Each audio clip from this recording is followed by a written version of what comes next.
At my cousin's wedding reception, my sister Maya stood up during the toasts and announced to the entire crowd that I was a dangerous criminal who had been living a double life. She told them I was involved in illegal weapons trading and that she had evidence. What she didn't know was that the weapons she'd seen in my apartment weren't illegal contraband. They were part of my classified work as a federal counterterrorism operative. And her evidence was about to expose a conspiracy that went deeper than either of us could have imagined. Before we jump back in, tell us where you're tuning in from. And if this story touches you, make sure you're subscribed, because tomorrow I've saved something extra special for you. My name is Sofia Reyes, and until 3 months ago, I thought the most dangerous thing in my life was my sister's tendency to dramatize everything. I was wrong. Dead wrong. The autumn air in Chicago carried the scent of burning leaves and the promise of winter as I stood in the ornate ballroom of the Palmer House Hotel, watching my cousin Isabella dance with her new husband. The chandeliers cast warm golden light across the sea of elegant guests, and the string quartet played something classical and forgettable. I should have been happy. This was supposed to be a celebration, a rare moment when our fractured family came together for something beautiful instead of another crisis. But I couldn't shake the feeling that something was off. My sister Maya had been watching me all evening with the intensity of a hawk circling its prey. Every time I caught her eye, she would quickly look away, but not before I saw something unsettling there. Not the usual sibling rivalry or petty resentment. This was different. This was calculating. Maya had always been the golden child in our family. At 28, she was a successful marketing executive at a prestigious firm in downtown Chicago, the kind of daughter our parents could brag about at dinner parties. She lived in a pristine high-rise apartment in River North, drove a white Tesla, and had an Instagram feed that looked like a lifestyle magazine. Everything about her life was carefully curated, perfectly presented, socially acceptable. I was the opposite. At 31, I told people I worked in government consulting when they asked what I did for a living. My apartment in Logan Square was sparse and functional, furnished with secondhand furniture and blackout curtains. I drove a 10-year-old Honda Civic and hadn't posted anything on social media in over 2 years. To most people, including my family, I appeared to be drifting through life without ambition or direction. They had no idea that I was a special agent with the Bureau of Alcohol, Tobacco, Firearms, and Explosives, working deep cover operations that required me to maintain the most boring civilian identity possible. They couldn't know that the consulting work that took me away for weeks at a time involved infiltrating domestic terrorist cells and arms trafficking networks. The less interesting I appeared to the outside world, the better I could do my job. The deception had cost me more than I like to admit. My parents, Roberto and Carmen Reyes, looked at me with a mixture of disappointment and confusion that never quite left their eyes. They didn't understand why their daughter, who had graduated summa cum laude from Northwestern with a degree in international relations, was apparently wasting her life in some undefined government job that barely seemed to pay the bills. During family gatherings, they would make subtle comments about Maya's latest promotion or her new designer handbag, while I sat quietly eating my enchiladas and nodding along. The worst part was that I couldn't defend myself. I couldn't tell them that 3 months ago, I had single-handedly prevented a bombing at Union Station that would have killed hundreds of people. I couldn't mention the commendation letter locked away in a classified file somewhere in Washington, or the fact that the Attorney General herself had personally thanked me for my work. My heroism was invisible, my sacrifices unrecognized, my true self hidden behind a carefully constructed facade of mediocrity. As the evening wore on, I noticed Maya moving through the crowd with unusual purpose. She wasn't just socializing, she was collecting people, whispering in their ears, building some kind of consensus. I watched her approach our Uncle Miguel, then our cousin Fernando, then Isabella's new mother-in-law. Each conversation was brief but intense, and I could see the concerned expressions spreading across their faces as they glanced in my direction. My instincts, honed by years of surveillance work, told me to leave. Something was building, and Maya was orchestrating it. But this was Isabella's wedding, and I couldn't just disappear without causing exactly the kind of scene that would validate whatever narrative Maya was constructing about me. So I stayed, nursing a glass of wine and trying to look like the harmless, slightly disappointed relative everyone expected me to be. The moment came during the toasts. Isabella's father had just finished a tearful speech about love and commitment when Maya arose from her seat at the head table. She was stunning in her emerald green dress, her dark hair perfectly styled, her makeup flawless. She looked like someone who had important things to say, and the room naturally quieted to listen. "I need to tell you all something," she began, her voice carrying clearly across the ballroom. "Something about my sister Sofia that I can't keep quiet about anymore." My blood went cold. Every eye in the room turned toward me, and I felt exposed in a way that had nothing to do with my cover identity. This wasn't professional surveillance. This was personal betrayal, and somehow that made it infinitely more terrifying. "I love my sister," Maya continued, her voice breaking with what sounded like genuine emotion. "But I've discovered something about her that I can't ignore anymore. Something that puts all of us in danger." The room was dead silent now. Even the string quartet had stopped playing. I could hear my own heartbeat thundering in my ears as Maya reached into her purse and pulled out a manila envelope. "Last week, I went to Sofia's apartment to surprise her with dinner. I used the spare key she gave me for emergencies. And what I found there," she paused, looking directly at me with what I could only describe as righteous fury. "What I found there were weapons, military-grade weapons, ammunition, equipment that no civilian should have." A collective gasp went through the crowd. I saw my mother's face go white, my father's jaw clench with anger and disappointment. Isabella looked like she was about to cry, her perfect wedding moment crumbling in real time. Maya pulled out a series of photographs from the envelope. Even from across the room, I could see they were pictures of my apartment, specifically my bedroom closet where I kept my service weapon and tactical gear. She had violated my privacy, invaded my space, and photographed evidence of my classified work without having any idea what she was really looking at. "These aren't hunting rifles or sports shooting equipment," Maya announced, holding up the photos for everyone to see. "These are assault weapons, the kind used by terrorists and criminals. My sister has been lying to all of us about who she really is and what she's been doing." The room erupted in confused murmurs and shocked whispers. I could see people pulling out their phones, probably calling the police or at least texting about the drama unfolding at what was supposed to be a joyous celebration. My cover, my career, my entire carefully constructed life was disintegrating in front of 200 wedding guests. But the worst part wasn't the professional catastrophe. The worst part was seeing the look on my parents' faces, the betrayal and fear in their eyes as they stared at their daughter who had apparently been living a lie. Maya had just destroyed not only my operational security, but also any chance I had of maintaining a relationship with my family. "I've already called the authorities," Maya announced, her voice stronger now, more confident. Preparing and narrating this story took us a lot of time, so if you're enjoying it, subscribe to our channel. It means a lot to us. Now back to the story. They should be here any minute. I couldn't let this go on any longer. I couldn't be complicit in whatever illegal activities my sister has been involved in. As summoned by her words, I heard the distinctive sound of sirens approaching the hotel. Maya had actually done it. She had actually called the police on her own sister, based on a handful of photographs she didn't understand.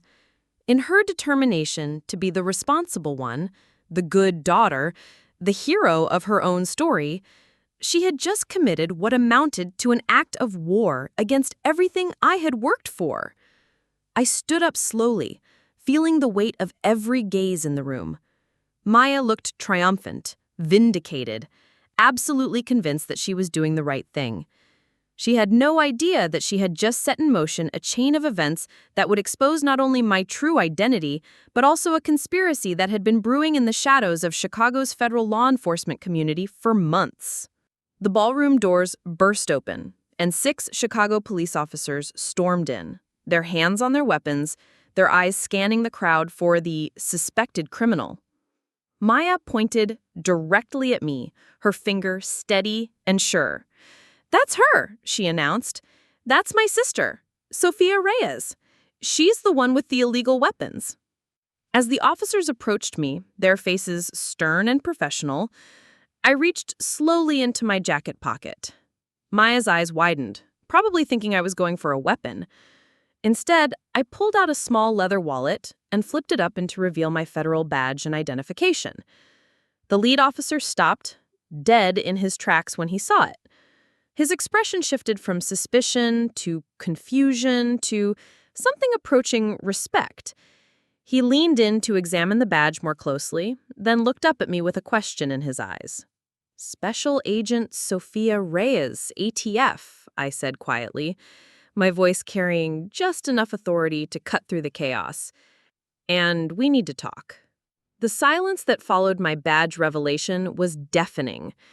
200 wedding guests stared at me with expressions ranging from confusion to embarrassment to dawning horror.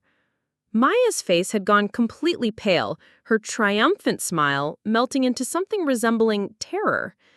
The photographs she still clutched in her hands suddenly looked less like evidence of criminal activity and more like proof of her own spectacular miscalculation.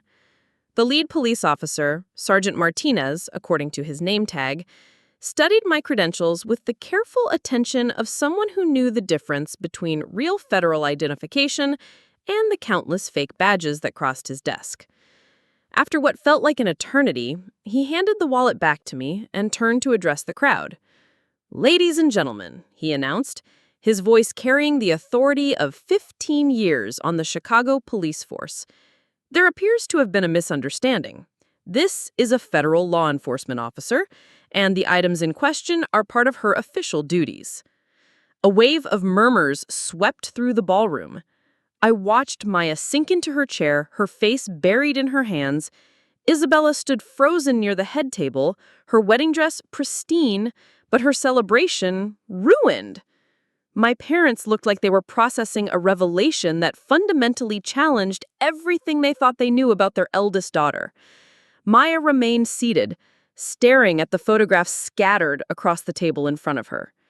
When she finally looked up at me, her eyes were red-rimmed and filled with something I couldn't quite identify. Regret, maybe? Or fear? Or the dawning realization that her attempt to be the responsible sister had backfired spectacularly. I walked over to her table, my footsteps echoing in the now mostly empty ballroom. The string quartet had long since packed up their instruments, and the catering staff was beginning to clear the abandoned dinner plates. The elegant celebration had devolved into a crime scene cleanup. "Maya," I said, keeping my voice level and professional, "we need to talk." She looked up at me with the expression of a child who had been caught doing something terrible, but wasn't entirely sure what it was. "Sofia, I didn't know. I swear I didn't know you were—" She gestured helplessly at the badge still visible in my jacket pocket. "You didn't know because you weren't supposed to know. That's how classified work functions. It requires secrecy, even from family members." The words hit her like a physical blow. Maya had always prided herself on being the responsible one, the sister who made good decisions and followed the rules. The realization that she had potentially damaged a federal investigation by those same impulses was clearly devastating to her. "What happens now?" she asked quietly. "Did I ruin your career? Are you in trouble because of what I did?" I wished I could give her a simple answer, but the truth was far more complicated. My phone had been buzzing constantly since the police arrived. Text messages and calls from my supervisor, my team members, and the duty officer at the Chicago field office. Word was already spreading through federal law enforcement channels that an ATF agent's cover had been blown in spectacular fashion at a wedding reception. "I don't know yet," I admitted. "But Maya, I need you to understand something. Those photographs you took, the information you shared tonight, it doesn't just affect me. There are ongoing investigations, active cases, people whose lives might be in danger if the wrong individuals find out about my real job." Her face crumpled as the full weight of her actions settled on her shoulders. "I was trying to protect people," she whispered. "When I saw those weapons, I thought you had gotten involved with dangerous people. I thought you were going to hurt someone or get yourself killed." For the first time since this nightmare began, I felt a flicker of understanding for my sister's perspective. Maya lived in a world where weapons meant violence, where secrecy meant criminal activity, where sisters told each other everything. She had no context for the reality of federal law enforcement, no understanding of the sacrifices required to keep people safe from threats they would never even know existed. But understanding her motivations didn't undo the damage she had caused. My phone rang again, and this time I recognized the number. It was Special Agent in Charge Rebecca Torres, my boss and one of the most formidable women in federal law enforcement. I had to take this call. "Excuse me," I told Maya, stepping away from the table and answering the phone. "Reyes," Torres said without preamble, "what the hell happened tonight?" I gave her a brief, factual summary of the evening's events, leaving out the emotional devastation and focusing on the operational implications. As I spoke, I could hear Torres typing, probably pulling up security protocols and damage assessment procedures. "How many people witnessed this?" she asked. "Approximately 200 wedding guests, plus 6 Chicago PD officers and unknown social media exposure." The silence that followed was telling. Torres was calculating the scope of the breach, determining which cases might be compromised, figuring out how to contain the fallout. "We need to debrief immediately. Can you be at the field office in an hour?" I looked around the ballroom at my devastated family, at Maya still crying over her photographs, at Isabella trying to salvage what remained of her wedding reception. "Yes, ma'am. I'll be there." After ending the call, I returned to where my parents and Maya were now sitting together, forming a small circle of confusion and regret. They looked up at me expectantly, as if I might have some explanation that would make sense of the evening's chaos. "I have to go," I told them. "This situation has created some work complications that I need to address immediately." My father stood up, his face creased with concern. "Mija," he said, using the nickname he hadn't called me in years. "Are you in trouble? Is there anything we can do to help?" The question almost broke my composure. For 3 years, I had carried the weight of my double life alone, protecting my family from the dangerous realities of my work while simultaneously protecting my work from the complications of family involvement. Now that the barriers had been breached, I realized how much I had missed having their support. "I don't know yet, Papa," I said honestly. "But right now, the best thing you can do is not talk about what happened tonight. Don't post anything online. Don't discuss it with friends or neighbors. Don't even talk about it among yourselves unless you're absolutely certain you're in a private space." Maya looked up at me with fresh tears in her eyes. "Sophia, I'm so sorry. I never meant for this to happen. I was just trying to protect you." I knelt down beside her chair, looking directly into her eyes. "Maya, I know you meant well, but this isn't over. What you did tonight, it's going to have consequences that go beyond our family. There are people out there who would use this information to hurt innocent people, and now they might have access to it." Her face drained from the color as she began to understand the true scope of what she had unleashed. "What can I do?" she asked desperately. "How can I fix this?" "You can't," I said simply. "This can't be fixed, only managed. And right now, I need to go figure out how to manage it." I kissed my parents goodbye, hugged Isabella one more time, and walked out of the Palmer House Hotel into the cold Chicago night.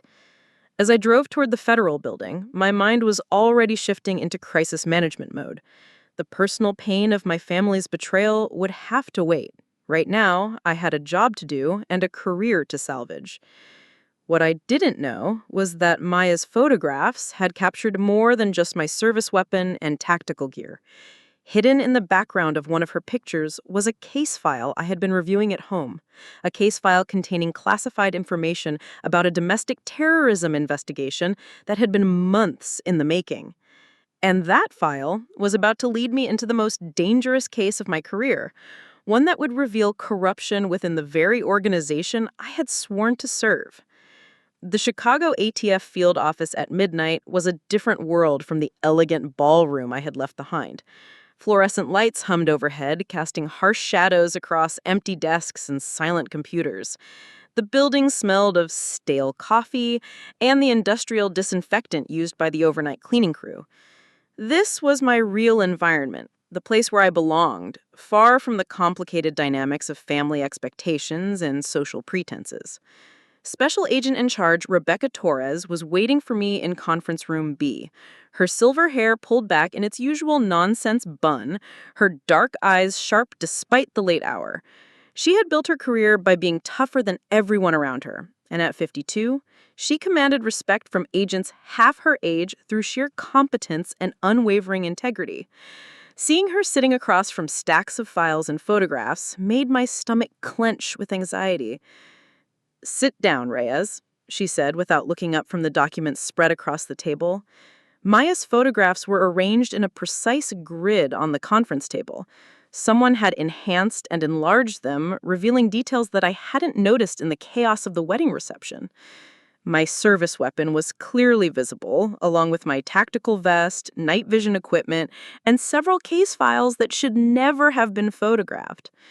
Torres picked up one of the enhanced images and slid it across the table to me. "Tell me about this file." She pointed to a manila folder visible in the background of Maya's photograph. My blood ran cold as I recognized the distinctive red classification marking along the edge of the folder. It was the Bridgewater file, an investigation into a domestic terrorism cell that had been planning attacks on federal buildings throughout the Midwest. The case was so sensitive that only 6 agents had access to the full intelligence picture, and I was the lead undercover operative gathering evidence from inside the organization.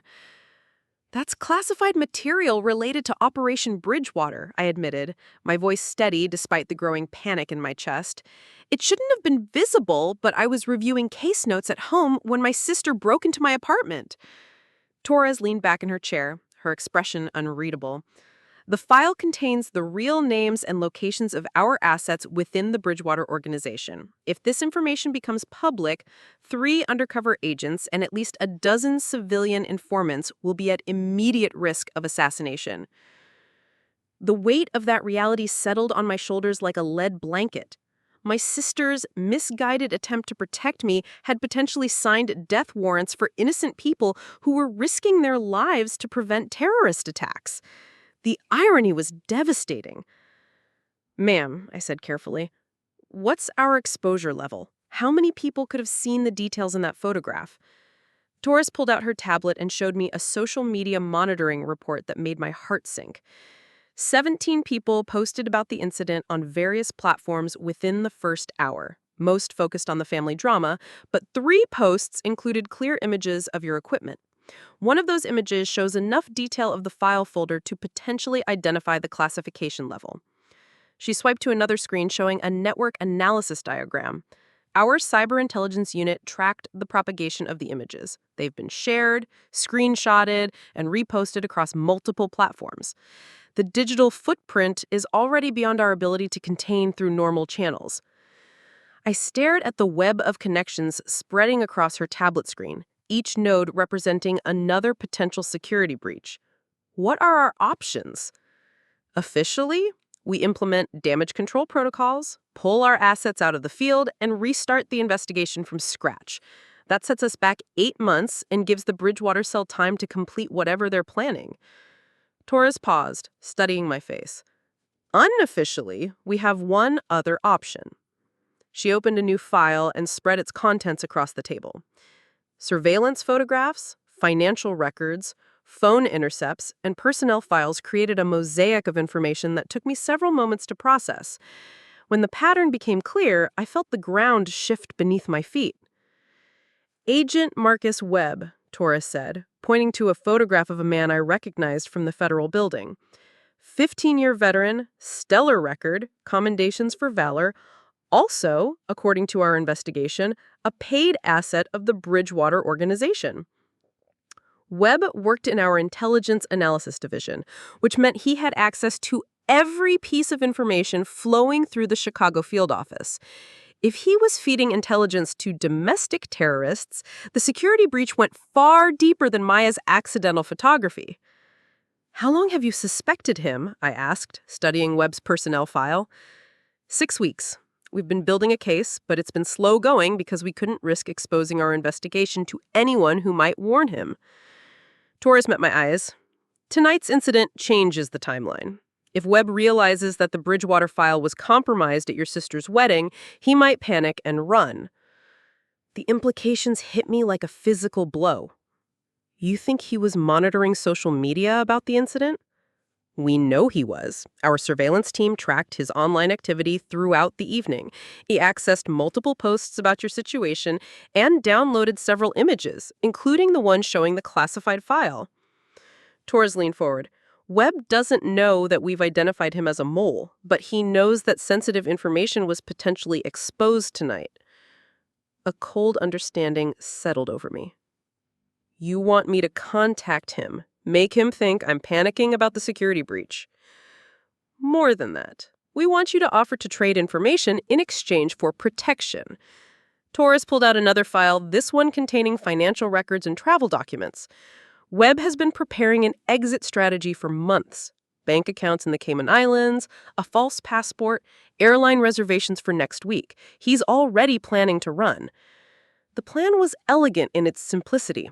I would approach Webb as a panicked agent whose cover had been blown, offering to share intelligence about ongoing ATF operations in exchange for safe passage out of the country. If Webb was truly working for the Bridgewater organization, he would see me as either a valuable asset or a dangerous liability. Either way, his response would give us the evidence we needed to arrest him. What about the real security breach? The agents and informants who are actually at risk because of tonight? Already handled. We pulled everyone out 2 hours ago and implemented emergency relocation protocols. As far as the Bridgewater cell knows, the operation was shut down due to budget cuts. Torres gathered the photographs into a neat stack. The only person who doesn't know about the evacuation is Webb.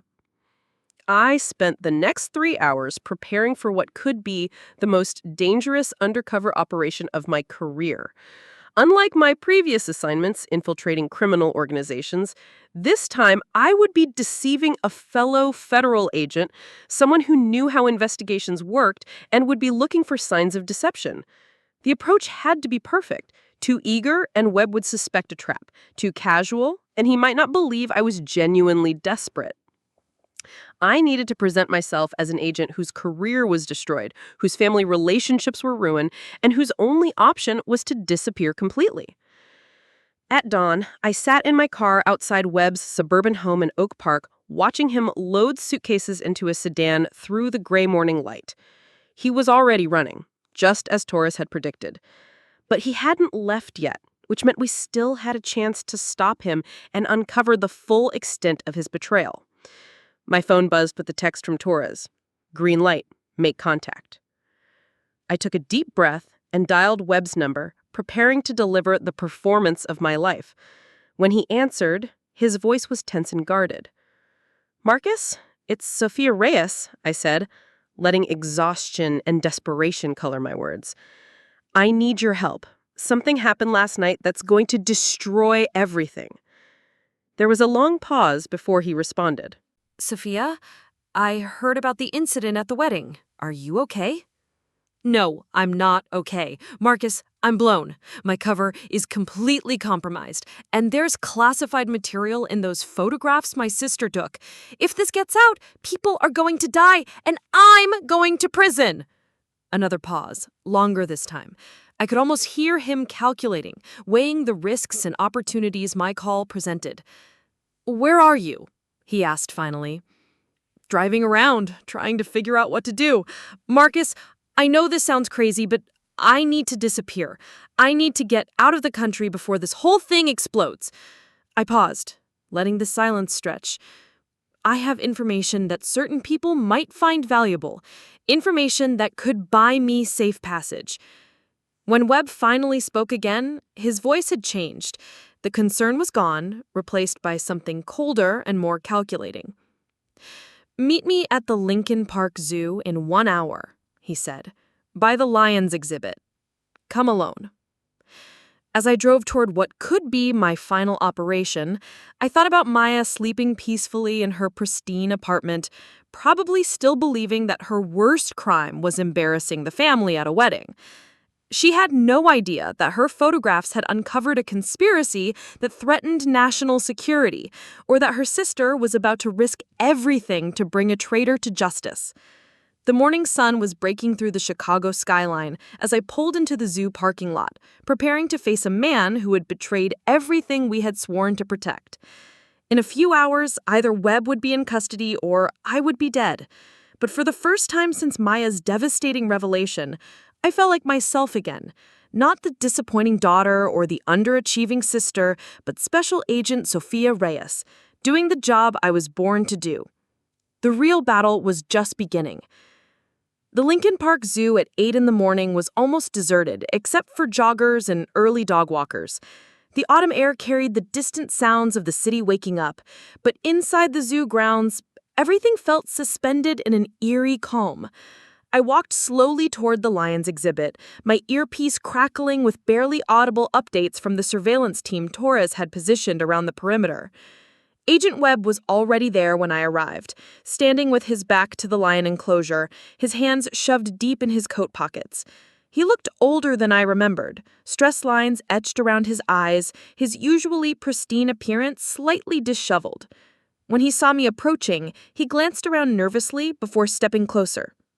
"Sophia," he said quietly, "you look terrible."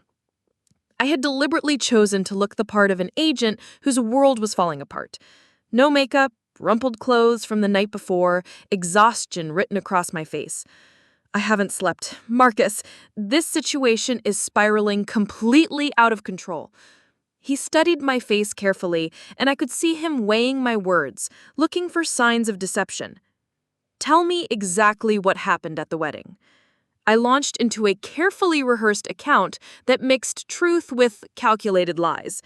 I described Maya's discovery of my equipment, her dramatic revelation at the reception, the police response, and the devastating exposure of my federal identity. But I also added fabricated details about additional classified materials she had photographed, fictional conversations with supervisors who were supposedly threatening criminal charges, and imaginary evidence that could implicate other agents. "The worst part," I said, letting my voice crack with genuine emotion, "is that there are files in those photographs that could expose ongoing operations, not just mine, but other cases too. If the wrong people get access to this information, agents are going to die." Webb's expression shifted slightly, and I caught a flicker of something that might have been satisfaction. "What kind of operations?" "The Bridgewater investigation, for one. My system managed to photograph case files that contain asset identities and operational details." I paused, watching his reaction carefully. "If that information reaches the wrong hands, it could compromise months of work and put a dozen undercover operatives at risk." There it was, the slight tightening around his eyes, the almost imperceptible lean forward. Webb was interested, very interested in the Bridgewater information. In my earpiece, I could hear Agent Rodriguez from the surveillance team confirming that they had captured Webb's reaction on telephoto cameras. "Sophia," Webb said slowly, "you're talking about extremely sensitive intelligence. If you're thinking about trading that information to protect yourself, you need to be very careful about who you approach." I looked around nervously, playing the part of an agent who was in over her head. "I don't know who else to trust. Marcus, you've been doing this longer than anyone. You know how these things work. If I'm going to survive this, I need to make a deal with someone who has the power to make my problems disappear." Webb was silent for a long moment, staring at the lions pacing behind the glass barrier. When he finally spoke again, his voice had taken on a different quality, more businesslike and calculating. "There might be people who would be interested in that kind of information. People who could offer you protection in exchange for intelligence about federal operations." My heart raced, but I forced myself to maintain the desperate, confused facade. "What kind of people?"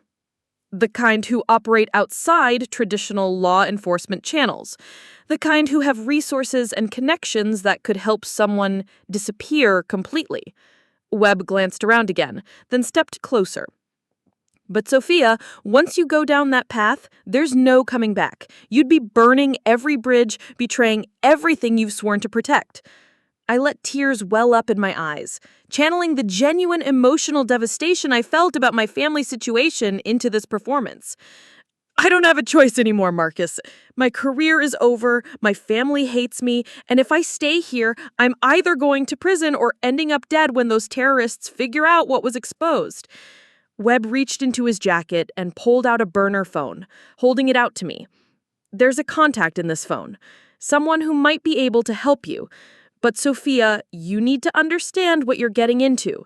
These people don't operate by federal regulations or constitutional protections.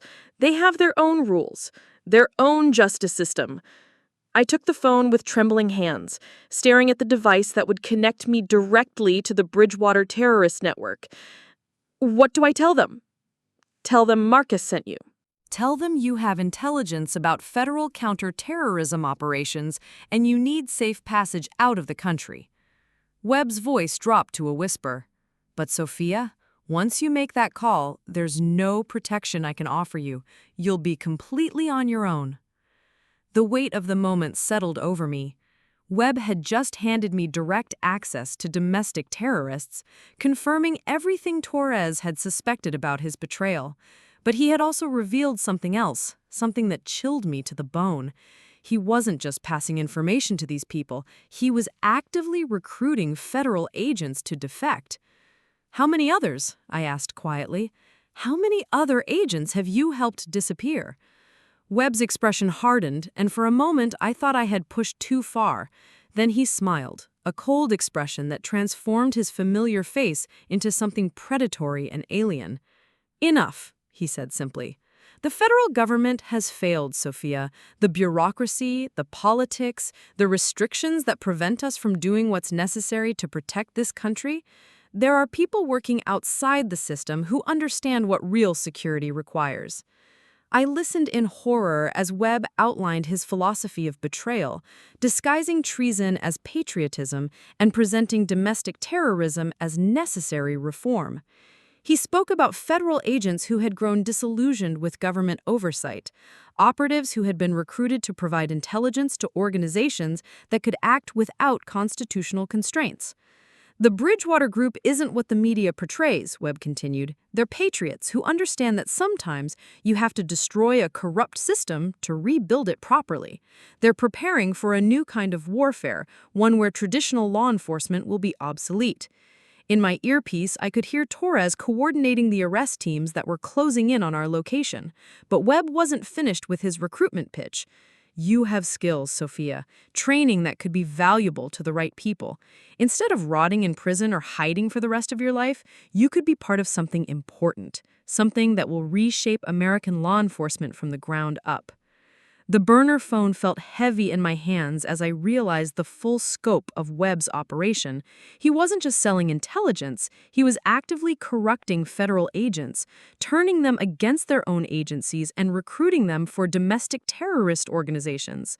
What about the oath we took? I asked, genuinely curious about how he justified his betrayal. What about protecting and defending the Constitution? Webb laughed, a bitter sound that echoed off the zoo's concrete pathways. The Constitution is a document written by slave owners 200 years ago. It's not sacred scripture, Sofia. It's an outdated framework that prevents us from doing what's necessary in the modern world. His words triggered something deep in my core, a fury that had nothing to do with the undercover operation and everything to do with the values that had shaped my entire adult life. I thought about the agents who had died protecting constitutional principles, the sacrifices made by countless law enforcement officers who believed in the system Webb was so casually dismissing. You're right about one thing, Marcus, I said, my voice steady and clear. The system isn't perfect, but that doesn't justify betraying everything we've sworn to protect. Webb's expression shifted as he caught the change in my tone. Sofia, what are you saying? I'm saying that Special Agent Sofia Reyes doesn't make deals with terrorists. I stepped back, speaking clearly for the recording devices that were capturing every word. And neither do real federal agents. The color drained from Webb's face as he realized what was happening. He spun around looking for escape routes, but ATF tactical teams were already emerging from concealed positions throughout the zoo. Red laser dots appeared on his chest as snipers acquired their target. Marcus Webb, I announced, raising my voice so the arrest teams could hear. "You're under arrest for treason, conspiracy to commit domestic terrorism, and violation of your oath as a federal law enforcement officer." Webb's shoulders sagged in defeat as the tactical team surrounded him. As Agent Rodriguez read him his Miranda rights, Webb looked at me with something that might have been respect mixed with profound disappointment. "You were always the best of us, Sofia," he said quietly, as the handcuffs clicked into place. "I genuinely hoped you would choose differently." "So did I," replied, watching as they led him away. "I hoped you would remember what it means to be a federal agent." Later that afternoon, I sat in Torres's office while she debriefed the operation and outlined the intelligence Webb's arrest had provided. The burner phone contained contacts for 3 domestic terrorist cells, financial records showing payments to corrupt federal employees, and communication logs that would lead to dozens of additional arrests. "The Bridgewater organization is finished," Torres reported. "Webb's cooperation has given us everything we need to dismantle their entire network. The threat they pose to federal facilities has been eliminated." I nodded, feeling the exhaustion of the past 24 hours settling into my bones. "What happens to my cover? Can I go back to undercover work?" Torres was quiet for a moment, considering the question. "Your federal identity is completely blown, Reyes. Every criminal organization in the country will know your face and name within a week. But there are other kinds of assignments, other ways to serve." She opened a new file and slid it across her desk. "The Justice Department is creating a new unit focused on corruption within federal law enforcement. They need agents with your experience and integrity to investigate cases like Webb's." I looked at the assignment details, realizing that my sister's dramatic revelation had inadvertently led me to exactly where I needed to be. Internal affairs for federal agencies? More than that, Sofia. You'd be hunting traitors, people who've betrayed their oaths and endangered national security for personal gain. Torres met my eyes. "It's not glamorous work, and it won't make you popular with other agents, but it's necessary." As I drove home that evening, I thought about the strange journey that had brought me to this moment. Maya's attempt to expose what she thought were illegal weapons accidentally uncovered a real conspiracy that threatened national security. Her violation of my privacy led to the arrest of a domestic terrorist recruiter and potentially saved dozens of lives. When I arrived at my apartment building, I found Maya sitting on the front steps, still wearing her dress from the wedding reception. She looked up at me with red-rimmed eyes and an expression of profound regret. "I've been waiting for you. I needed to apologize properly, and I needed to understand what I've done." I sat down beside her on the concrete steps, feeling the weight of everything that had happened between us. Maya, what you did last night led to the arrest of a federal agent who was working with domestic terrorists. Your photographs helped us uncover a conspiracy that could have resulted in attacks on federal buildings. She stared at me in shock. "What do you mean?" I told her everything I could about Webb's betrayal, about the terrorist recruitment network, about the lives that had been saved because her dramatic revelation had forced the investigation into the open. As I spoke, I watched her process the reality that her misguided attempt to protect me had accidentally protected countless others. "So I didn't ruin your career?" she asked hopefully. "You ended one career and started another," I replied honestly. "I can't do undercover work anymore, but I can do something else, something that might be even more important." Maya was quiet for a long time, absorbing the complexity of what had transpired. Finally, she looked at me with something approaching understanding. "I still don't know who you really are," she admitted, "but I'm starting to realize that maybe that's okay. Maybe some people are meant to do things that their families can't fully understand." As we sat together in the gathering darkness, I realized that Maya's words captured something essential about the life I had chosen. My family might never fully comprehend the work I did or the sacrifices it required, but they could learn to trust that it mattered. And for the first time in years, that felt like enough.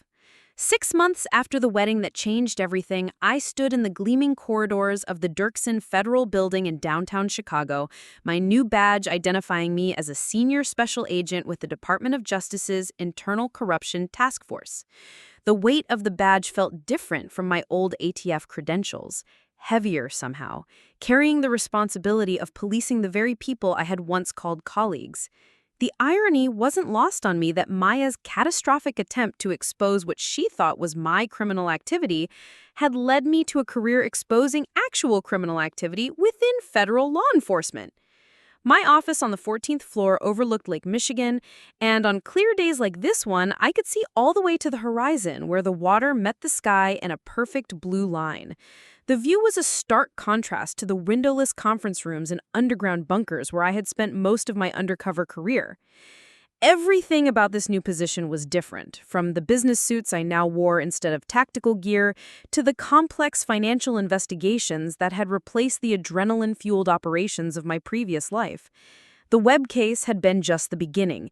His arrest had opened a door into a labyrinthian network of corruption that extended far beyond Chicago, reaching into federal agencies across the country. In the 6 months since his capture, our task force had identified 17 additional federal employees who were selling classified information to various criminal organizations. The scope of the betrayal was staggering, and each new arrest revealed additional layers of conspiracy that seemed to stretch endlessly into the shadows of federal law enforcement.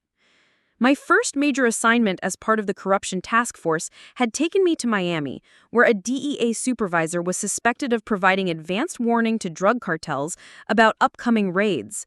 The investigation required all the skills I had developed during my undercover years, with a crucial difference. Instead of infiltrating criminal organizations, I was now investigating the people who were supposed to be fighting those same organizations. The moral complexity of the work was exhausting in ways that chasing terrorists had never been. Agent Sarah Chen, my new partner, knocked on my office door and entered without waiting for permission. She was a former FBI financial crimes specialist who had joined the task force after uncovering embezzlement within her own field office. Like me, she had discovered that fighting corruption within federal agencies required a different kind of courage than traditional law enforcement work. "We've got another one," Chen said, dropping a thick file on my desk. "Agent David Morrison, U.S. Marshals Service, Denver District. He's been providing witness protection locations to organized crime families in exchange for cryptocurrency payments." I opened the file and began reviewing Morrison's personnel record. 15 years of exemplary service, multiple commendations, a spotless record that made him the last person anyone would suspect of betrayal. The pattern was becoming depressingly familiar. The most effective corrupt agents were often the ones who had built reputations for integrity over decades of service.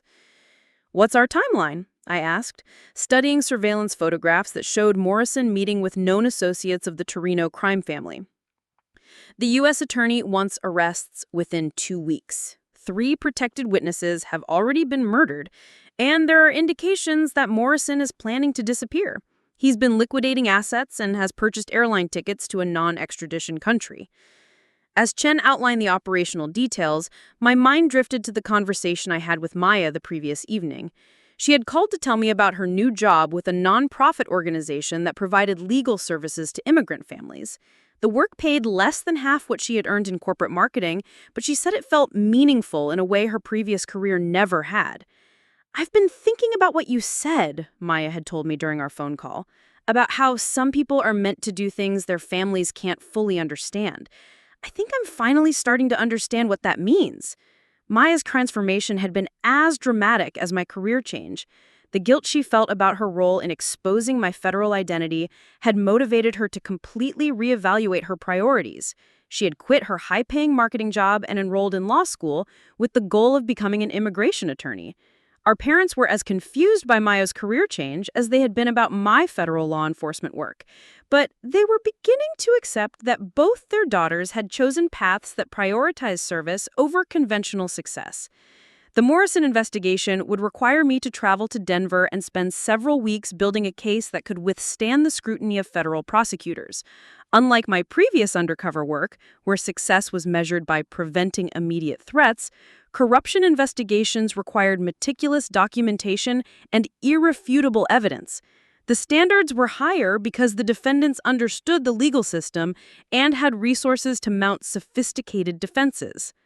Chen and I spent the rest of the morning reviewing financial records that traced Morrison's cryptocurrency transactions. The digital trail was complex, but clear. showing regular payments that corresponded exactly with the dates that protected witnesses had been compromised. The technical evidence was solid, but we needed to establish Morrison's direct involvement in providing the information. "We'll need to set up a controlled operation," I told Chen. "Create a fictional witness protection case and see if Morrison attempts to sell the location information." Chen nodded, already pulling up the protocols for establishing fake witness identities. "I'll coordinate with the Denver field office. We'll need local support for surveillance and technical operations." The irony of using federal resources to investigate federal agents wasn't lost on me. Every operation required careful compartmentalization to ensure that corrupt agents within the supporting agencies couldn't compromise our investigations.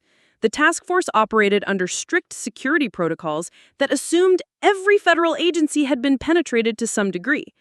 As Chen left to begin coordination with Denver, I turned my attention to the stack of case files that had accumulated on my desk.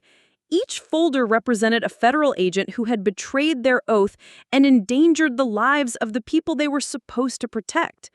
The scope of the corruption was overwhelming, but it was also motivating. Every arrest we made potentially saved lives and restored some measure of integrity to federal law enforcement. My secure phone rang, displaying a number I recognized as belonging to Assistant Director Patricia Vance, the Justice Department official who oversaw our task force. Vance was a legend in federal law enforcement, a former federal prosecutor who had built her career fighting organized crime and public corruption. She was also one of the few people in government who fully understood the scope of the corruption problem we were confronting. "Rez," Vance said without preamble, "I need you in Washington immediately. We've got a situation that requires your specific expertise." I glanced at my calendar, mentally rearranging the Morrison preparation timeline. "What kind of situation?" "The kind that involves your former colleague, Marcus Webb." "He's decided to cooperate fully with our investigation, and he's provided information that's going to require immediate action." The mention of Webb's name sent a chill through me. Since his arrest at the Lincoln Park Zoo, he had been held in federal custody while prosecutors built their case. His trial was scheduled to begin in 3 months, and until now, he had refused all cooperation offers. If he was suddenly willing to talk, it meant he had information valuable enough to negotiate a reduced sentence. "What kind of information?" I asked, already reaching for my travel bag. "The kind that suggests the corruption problem is significantly larger than we previously understood.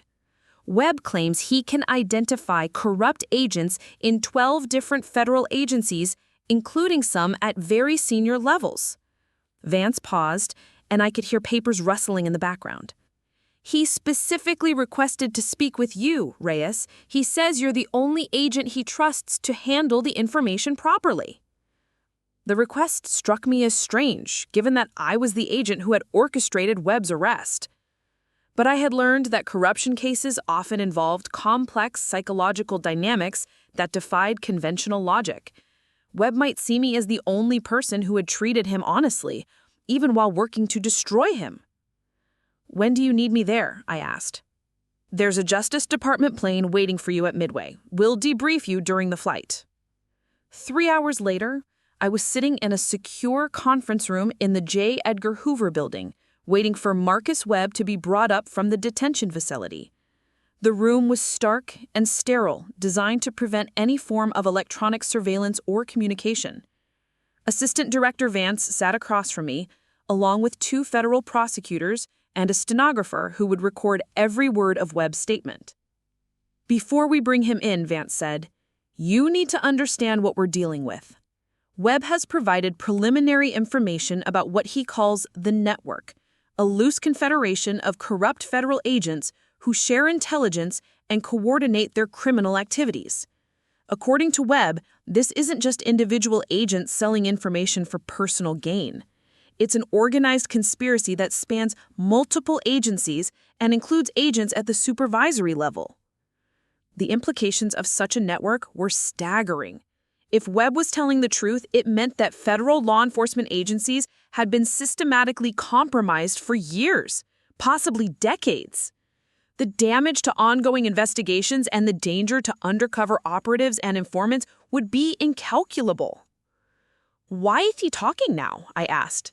His attorney says Webb realized that his original plan to disappear was never going to work. The network he helped create would eventually eliminate him as a security risk. Cooperation with us is his only chance of survival. When Webb was brought into the room, I was shocked by his appearance. The confident, well-groomed agent I had known had been replaced by a gaunt, hollow-eyed man who looked as if he hadn't slept in months. Prison had not been kind to him, but more than that, he seemed to be carrying the weight of knowledge that was destroying him from within. "Hello, Sofia," he said quietly, taking the seat across from me. "Thank you for coming." I studied his face, looking for signs of deception or manipulation. "Marcus, I'm here because Assistant Director Vance says you have information about corruption within federal agencies. If you're looking for sympathy or forgiveness, you're talking to the wrong person." Webb nodded, seeming to appreciate my directness. "I'm not looking for forgiveness. I'm looking for a way to stop what I helped create before it destroys everything we once believed in." Over the next 4 hours, Webb provided the most comprehensive briefing on federal corruption that anyone in law enforcement had ever received. He outlined a network of agents across 12 agencies who had been recruited over a period of 15 years. The recruitment process was sophisticated and methodical, targeting agents who were facing financial difficulties, personal crises, or professional disappointments. "It started small," Webb explained, his voice barely above a whisper. "A few agents sharing information with organized crime families in exchange for money. But it evolved into something much more dangerous. The network began coordinating its activities, sharing intelligence about investigations that threatened multiple criminal organizations. The scope of the conspiracy was breathtaking. Webb described federal agents who had warned drug cartels about upcoming raids, FBI personnel who had provided witness protection information to organized crime families, DEA supervisors who had sabotaged investigations into major trafficking operations, and ATF agents who had allowed illegal weapon shipments to proceed uninterrupted. The Bridgewater domestic terrorism investigation was just one example. The network has provided intelligence to terrorist organizations, foreign intelligence services, and criminal syndicates. We've compromised national security investigations, endangered undercover operatives, and facilitated attacks that cost American lives. As Webb spoke, I felt a growing sense of horror at the scale of the betrayal he was describing. The corruption wasn't limited to individual agents making isolated decisions to sell information. It was a systematic subversion of federal law enforcement that had been operating for years under the radar of internal security measures. "How many agents are we talking about?" Vance asked. "At least 200 that I know of directly," Webb replied. "But the network operates in cells, so the total number could be much higher. Each agent typically only knows a few others in their immediate cell, which provides security against exactly this kind of comprehensive exposure."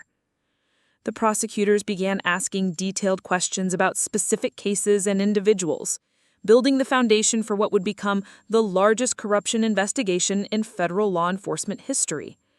Webb answered every question with mechanical precision, providing names, dates, financial details, and operational specifics that would take months to verify and investigate. "There's something else," Webb said, as the formal questioning concluded.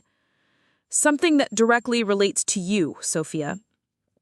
I felt a chill of apprehension. "What do you mean?" "Your sister's photographs at the wedding? The ones that exposed your federal identity and led to my arrest? The network knows about those photographs, and they know about your new position with the Corruption Task Force." Webb leaned forward, his eyes intense. "Sofia, you're not just investigating corruption anymore. You've become a target." Vance immediately activated security protocols, assigning protective details and implementing enhanced counter-surveillance measures. But Webb wasn't finished with his revelations. "The network has been tracking your activities since the wedding incident. They know about the Morrison investigation in Denver. They know about the other cases your task force is working, and they're planning to eliminate you before you can cause further damage to their operations." The room fell silent as the implications of Webb's warning sank in. I had spent my career hunting dangerous criminals, but I had always known who my enemies were. Now I was being told that my enemies included federal agents who had access to the same resources and intelligence that I did. "Who specifically is involved in this threat against me?" I asked.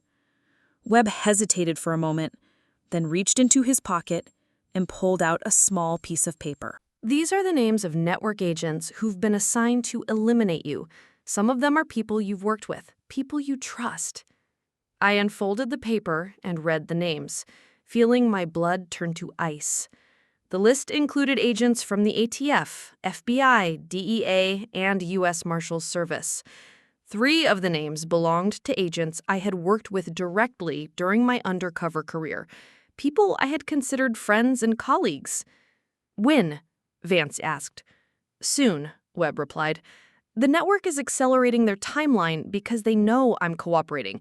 They can't afford to let your task force continue operating." As we left the Hoover building under heavy security escort, I realized that my career had taken another dramatic turn. I was no longer just investigating corruption. I was fighting for my life against a conspiracy that included some of the most dangerous and well-trained individuals in federal law enforcement.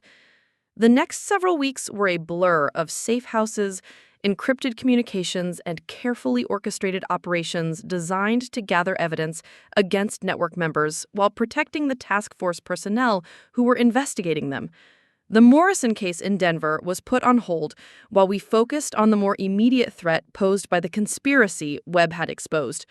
Chen and I worked from a secure facility outside Washington, coordinating with trusted agents from multiple agencies to build cases against network members. The investigation required unprecedented security measures, including polygraph examinations for all personnel involved and comprehensive background investigations that went back decades. "We've confirmed 12 of the names Webb provided," Chen reported during one of our daily briefings. "Financial records show payments consistent with his descriptions, and surveillance has documented meetings between suspected network members and known criminal associates." The evidence was mounting, but so was the danger. 2 attempts had been made on my life during the past month, both thwarted by the protective detail assigned by the Justice Department. The first involved a sniper positioned outside a restaurant where I was meeting with prosecutors. The second was a car bomb planted in the parking garage of my hotel. Both attacks were carried out with the precision and sophistication that only federal agents would possess. "They're getting desperate," Vance observed during one of our secure video conferences. "The network is beginning to collapse, and they're willing to risk exposure to eliminate the people who are destroying them." The breakthrough came from an unexpected source. Maya called me on my secure phone, her voice tight with anxiety. "Sofia, something strange is happening. There are people watching my apartment, following me to work, asking questions about you." She paused, and I could hear traffic noise in the background. "I think I'm being targeted because of our relationship." My heart sank as I realized that the network was expanding their threat beyond me to include my family members. Maya had already suffered enough because of her involvement in my federal career, and now she was being endangered by people who wanted to use her as leverage against me. "Maya, where are you right now?" I asked. "I'm at the law school library. I've been staying here late every night because I'm afraid to go home." I immediately contacted the protective detail supervisor and arranged for Maya to be brought to the secure facility where Chen and I were working. When she arrived 3 hours later, escorted by federal marshals, she looked exhausted and terrified. "I'm sorry," she said as soon as she saw me. "I'm sorry for getting involved in your life again. I seem to keep making things worse for you." I pulled my sister into a hug, feeling the weight of everything we had both endured over the past year.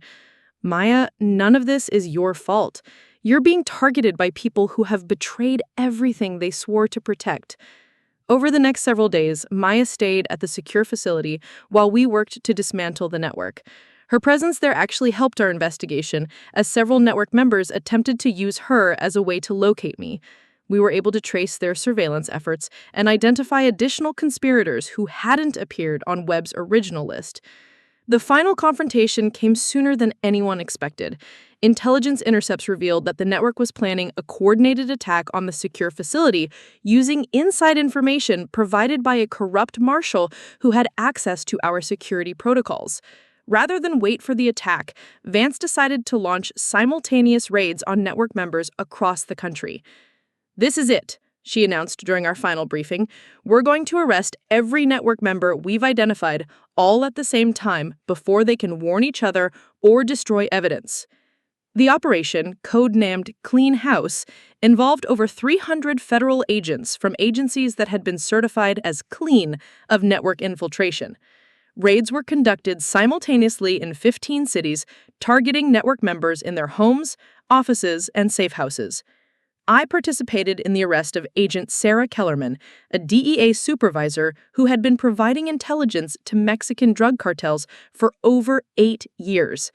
The arrest was taking place at her suburban home in Virginia, and when we showed her the financial evidence of her betrayal, she collapsed into tears and immediately asked for an attorney.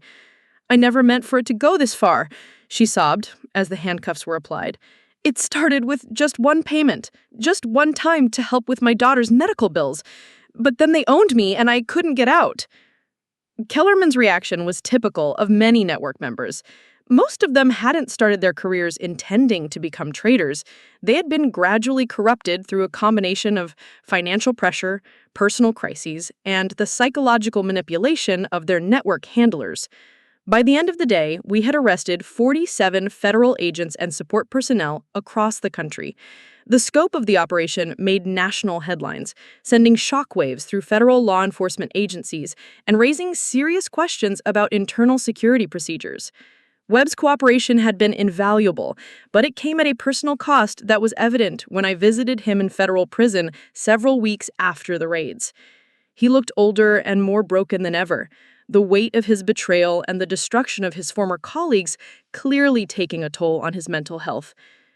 "Do you think it was worth it?" he asked me during our conversation. "Destroying all those careers, ruining all those lives?" I considered his question carefully before responding. "Marcus, those people destroyed their own careers when they chose to betray their oaths. What you helped us do was prevent them from destroying even more lives through their continued criminal activities." Webb nodded slowly, but I could see that he would spend the rest of his life wrestling with the consequences of both his original betrayal and his ultimate cooperation. The network investigation fundamentally changed federal law enforcement in ways that are still being felt today. New security protocols were implemented to prevent the kind of systematic corruption that had flourished for years. Enhanced background investigations, regular polygraph examinations, and improved financial monitoring systems were put in place to identify potential security risks before they could be exploited. My role in exposing and dismantling the network led to a promotion to Deputy Assistant Director of the Internal Corruption Task Force, making me one of the youngest people ever to hold such a senior position in federal law enforcement. The promotion came with increased responsibilities and even greater security concerns, as the criminal organizations that had relied on network intelligence were now actively seeking revenge. Maya graduated from law school with honors and passed the Illinois bar examination on her first attempt. She accepted a position with the same nonprofit organization where she had been working while attending school, focusing on immigration law and civil rights cases. Our relationship had been strengthened by the shared trauma of the network investigation, and we now spoke regularly about the challenges of choosing careers that prioritized service over personal safety. "I finally understand what you meant about some people being called to do difficult things," Maya told me during one of our weekly phone calls. "It's not about being a hero or seeking glory. It's about doing what needs to be done, even when it's dangerous or thankless."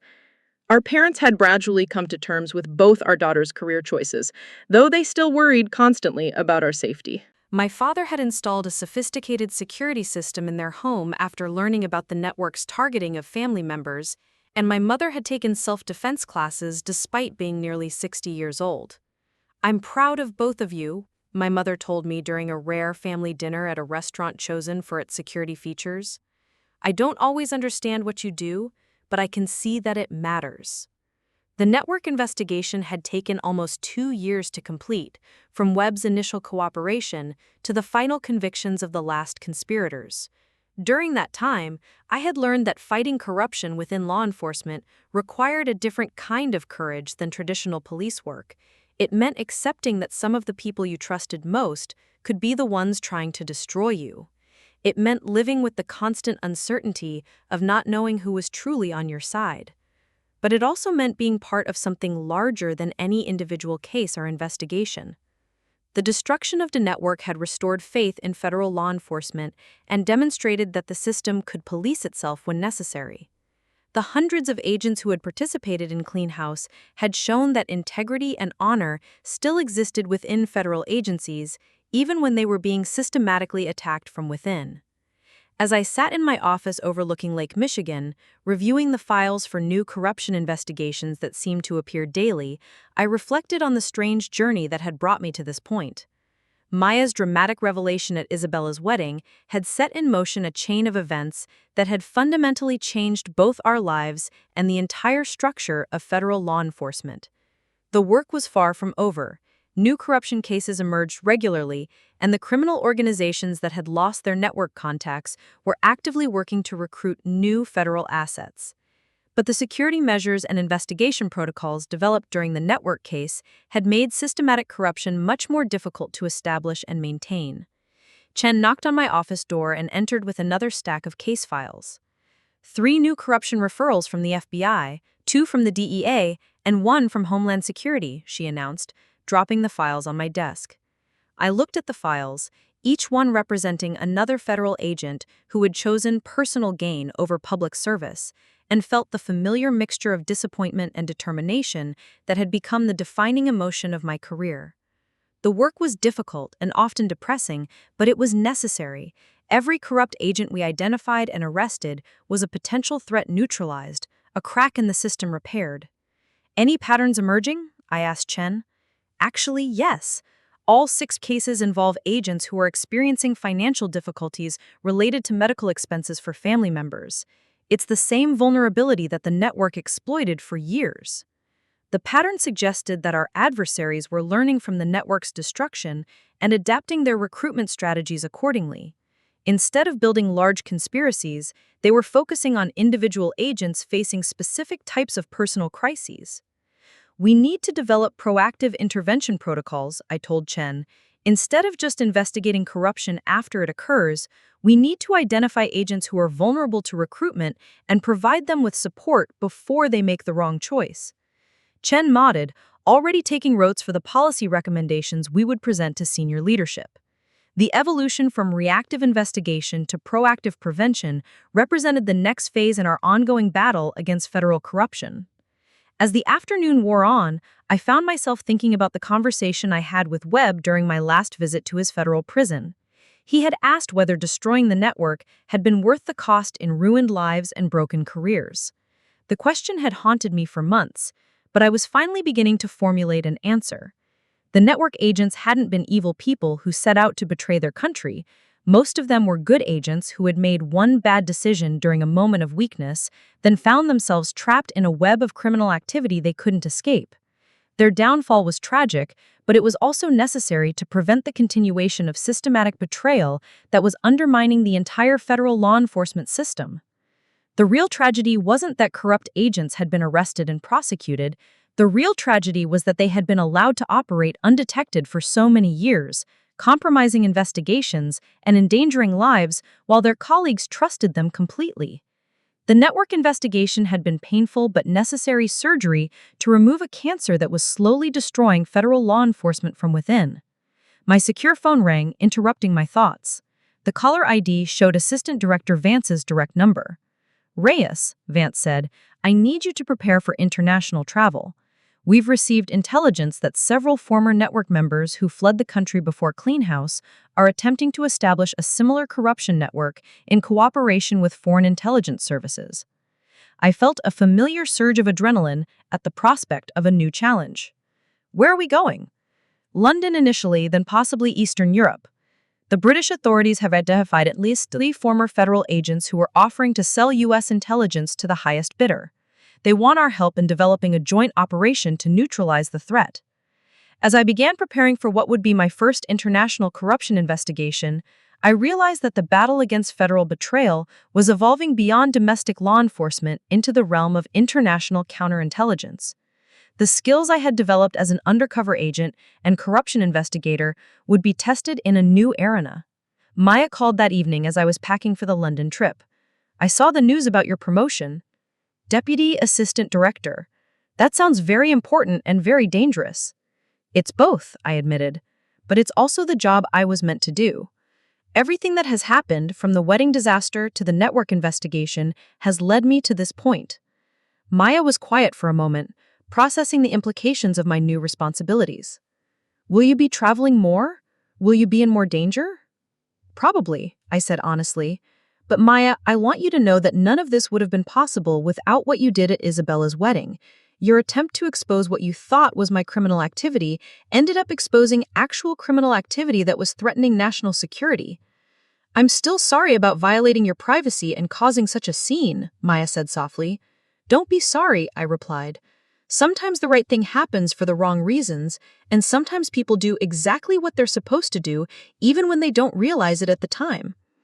As I finished packing for London, I reflected on the journey that had brought me from a blown undercover agent whose sister had accidentally exposed her federal identity to a senior corruption investigator whose work was helping to reform federal law enforcement. The path had been unexpected and often painful, but it had led me to exactly where I needed to be. The flight to London would mark the beginning of a new chapter in my career, one that would involve international cooperation and global threats. But it would also represent the continuation of the mission that had defined my adult life, protecting innocent people from those who would exploit positions of trust for personal gain. Standing at my apartment window overlooking the Chicago skyline one last time before my departure, I thought about all the federal agents who were working honestly and courageously to protect American citizens from various threats. The network investigation had shown that corruption existed within federal law enforcement, but it had also demonstrated that the vast majority of federal agents were people of integrity who were willing to police their own ranks when necessary. The work ahead would be challenging and dangerous, but it would also be meaningful in ways that transcended personal ambition or career advancement. Every corrupt agent we identified and arrested was a potential threat neutralized, a crack in the system repaired. My phone buzzed with a text message from Chen. "Safe travels. Looking forward to hearing about your international adventures when you return." As I prepared to leave for the airport, I realized that I was no longer the isolated undercover agent whose family couldn't understand her work, or the disappointed daughter whose achievements went unrecognized. I had become exactly who I was meant to be, a federal law enforcement officer whose mission was to protect the integrity of the system that protected everyone else. The plane to London would carry me toward new challenges and new opportunities to serve, but it would also carry me toward a future where the lessons learned from Maya's wedding revelation and the network investigation would continue to shape federal law enforcement for years to come. Up next, you've got 2 more standout stories right on your screen. If this one hit the mark, you won't want to pass these up. Just click and check them out.